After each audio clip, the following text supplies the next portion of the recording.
तीन दामाद की सास पार्ट 2। अब तक आपने सुना कि कावेरी जी अपनी तीनों बेटियों ईशा, मोहिनी और सुहाना की शादी तीन घर जमाई लड़कों के साथ करवा देती है। उन्हें लगता है कि ये लड़के शायद घर का कामकाज संभाल लेंगे, लेकिन उनके तीनों घर जमाई बहुत आलसी थे। वो नौकरी भी नहीं करते थे और बाहर का काम भी नहीं। कावेरी जी ने अपनी बेटियों से कहा कि वो प्रेगनेंसी का बहाना बनाकर अपने पतियों को सबक सिखाए। अब सुनिए आगे। मम्मी, आपने जैसा कहा था हमने वैसा ही किया, लेकिन देखिए ना, विवेक का हाल तो वैसा का वैसा ही है। घर में ना सुबह का नाश्ता बनता है और ना खाना। नौकरी पर जाने की बात करूं तो खाने को दौड़ते हैं मुझे। हाँ मम्मी, मैंने भी सुमित को कितनी बार कहा कि अगर नौकरी नहीं करनी तो कोई छोटी सी दुकान ही खोल लो। घर का खर्चा कैसे चलेगा? देखो, दोपहर के 12 बजने आए और जनाब अभी तक सो रहे हैं। हाँ मम्मी, ईशा और सुहाना ठीक कहती हैं। अविनाश का भी यही हाल है। जब मैंने अपनी प्रेगनेंसी के बारे में कहा तो मुझसे कहने लगा, अरे दूसरी लड़कियां तो 9-9 महीने तक नौकरी करती है, बस डिलीवरी के टाइम छुट्टी लेती है। मोहिनी, तुम भी नौकरी करो। अब मुझे कहाँ नौकरी मिलेगी? मम्मी बताओ, अब मैं क्या करूँ? हे भगवान, क्या सोचकर घर जमाई दामाद लाई थी मैं कि मेरी बेटियां मेरे पास रहेंगी और खुश रहेंगी, लेकिन इन आलसी दामादों ने तो हमारी जिंदगी को भी प्रॉब्लम में डाल दिया है। मैं तो कहती हूँ मम्मी, हम लोग वापस अपनी जॉब पर जाना शुरू कर देते हैं। बता देते हैं इन लोगों को कि हमने प्रेगनेंसी का बहाना किया है। नहीं नहीं बेटा, ऐसी गलती भी मत करना। अगर तुमने ऐसा किया तो इन तीनों की आदत और ख़राब हो जाएगी। अरे आज नहीं तो कल कभी तो तुम प्रेग्नेंट होगी, तब वापस यही प्रॉब्लम आएगी। तब क्या करोगी तुम तीनों? हाँ मम्मी, आपकी बात तो बिल्कुल सही है। इन लोगों को तो सुधारना ही पड़ेगा।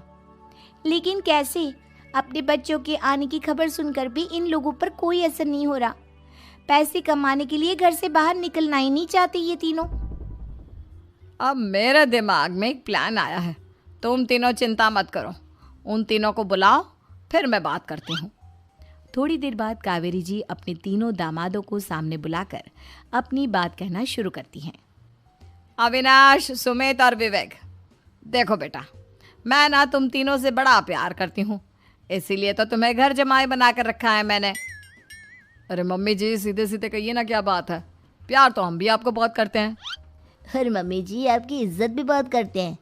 अरे भाई, आपके जैसी सास और कमाने वाली बीवी सबको मिलती है क्या?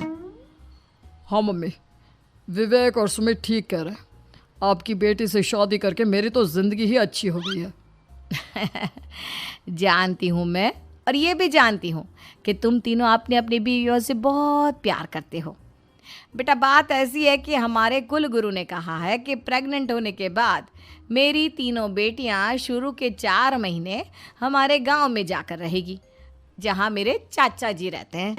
अरे लेकिन क्यों मम्मी, गांव में जाकर रहने की क्या ज़रूरत है इन तीनों को? वो क्या है ना बेटा, हमारे परिवार को एक श्राप है। अगर मेरी बेटियों ने यहाँ पर बच्चा पैदा करने की कोशिश की तो उनके बच्चों को कुछ भी हो सकता है। इसलिए अब से लेकर 4 महीने पूरे होने तक इन्हें गांव वाले घर में रहना पड़ेगा। हाँ, तो इसमें प्रॉब्लम क्या है मम्मी जी? हम भी वहाँ जाकर रहेंगे, पिकनिक मनाएंगे। अरे भाई, बीवी जहाँ हम भी वहाँ। हाँ यार, आइडिया तो बहुत अच्छा है। शहर की ज़िंदगी में रह रहकर परेशान हो चुके हैं, अब कुछ दिन गांव में बिताएंगे। तुम लोग समझने की कोशिश क्यों नहीं करते? तुम में से कोई भी वहाँ नहीं जा सकता, और मैं यहाँ रहूँगी ना तुम तीनों के साथ।